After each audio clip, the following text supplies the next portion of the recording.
कर्मसन्यास योग. अर्जुन म्हणाला, हे कृष्णा, तुम्ही संन्यासाबद्दल सांगता आणि आता परत यज्ञ भक्तपूर्ण कर्मयोगाची प्रशंसाही करत आहात.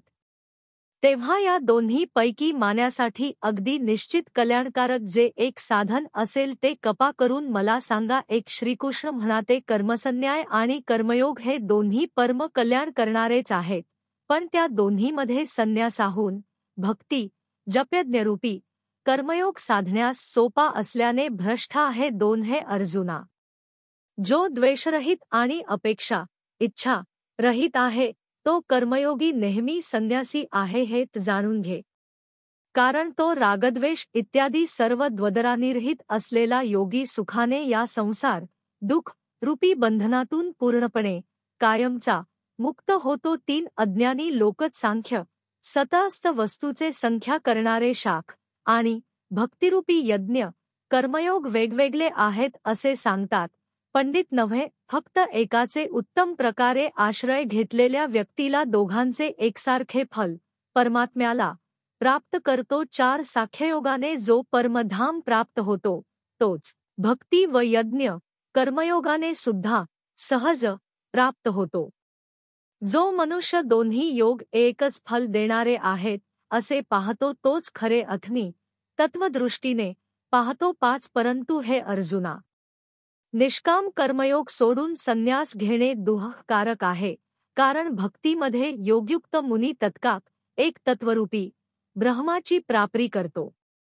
जो भक्तियोगयुक्त आहे विशुद्ध आत्मा आत्मसंयमी मन व सर्व इंद्रियांवर विजय प्राप्त केलेला आहे आणि जो सर्व प्राणिमात्रांचे प्रति आत्मभूती आहे असा कर्मयोगी सर्व प्रकारचे कर्म करीत असला तरी तो कधीच शुभ कर्मफलांनी बांधला जात नाही. 7 आत्मभावना युक्त योगी तत्वहुतीने पाहत असला, ऐकत असला, स्पर्श वास भोजन निद्रा श्वास इत्यादी घेत असला, 8 कथन त्याग ग्रहण तसेच डोळ्यांची उघड्याम सर्व शरीराचे व्यवहार करीत असला तरी तो बुद्धीने निश्चय करून मानतो की सर्व इंद्रिये आपापल्या विषयात वावरत आहे, पण मी आत्मा काहीच करत नाही. 9 जो परमेश्वराला समर्पित आहे आणि जो सर्व सांसारिक कर्मामध्ये आसक्तीचा त्याग करून आपले नियत धर्मयुक्त कर्म करतो तोच पाण्यातील कमलपत्र प्रमाणे पापाने लिप्त होत नाही. 1 शून्य भक्तियुक्त योगी आसक्तीचा त्याग करून केवळ इंद्रिये काय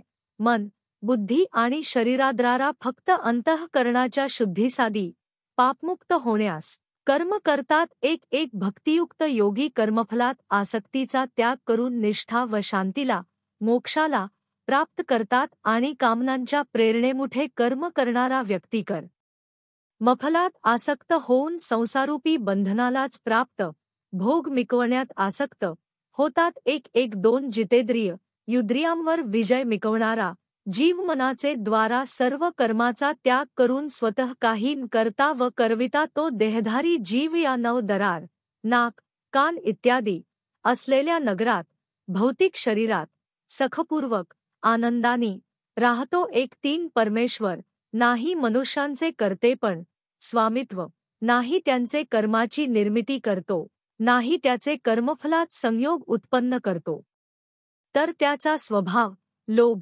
मोह क्रोध इत्यादी त्या जीवाला कर्मामध्ये प्रवृत्त करतो करायला लावतो.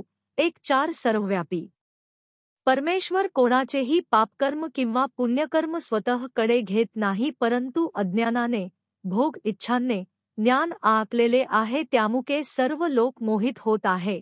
स्वतःला शरीर समजून शरीराची इच्छा पूर्ण करण्यासाठी जगभर धावपट करीत आहेत.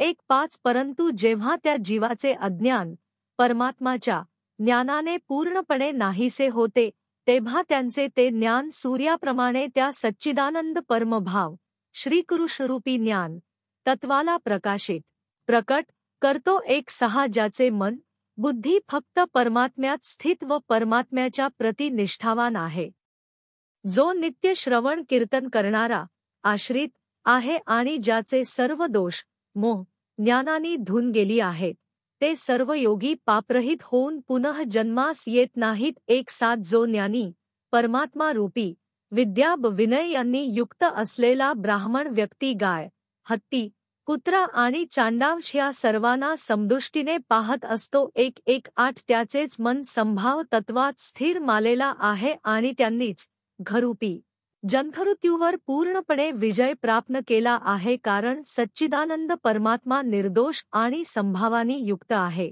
म्हणून तो सदैव ब्रह्ममध्ये एकतत्वात स्थित असतो. 19 जो प्रिय वस्तू मिवाली असता आनंदी होत नाही आणि अप्रिय वस्तू प्राप्त माली असता उद्विग्न होत नाही, तोच स्थिरबुद्धी असलेला संशयरहित ब्रह्मवेता, परमेश्वराला जाणारा, पूर्णपणे परब्रह्ममध्ये परमात्म्यात नित्य स्थित असतो. 20 व ज्यांचे अंतःकरणाला बाहेरची विषयाची आसक्ती नसते, असा साधक आत्मामध्ये जो सात्विक सुख आहे त्याला तो प्राप्त करतो. असे ब्रह्मयोग परामात्मा ज्ञानाने युक्त योगी नंतर अक्षय अविनाशी सुखाचा उपभोग घेतो. 1-2 जे इंद्रिया आणि विषयांच्या संयोगाने उत्पन्न होणारे जे भोग आहेत, ते सर्व भोग सुखरूप असले तरी ते सर्व दुःखाच कारण. भोगी सत इदियभरोग विषयांचे विचायत्व मिकवण्याचा प्रयत्न करीत असतात, म्हणून ते पुनः जन्म घेतात.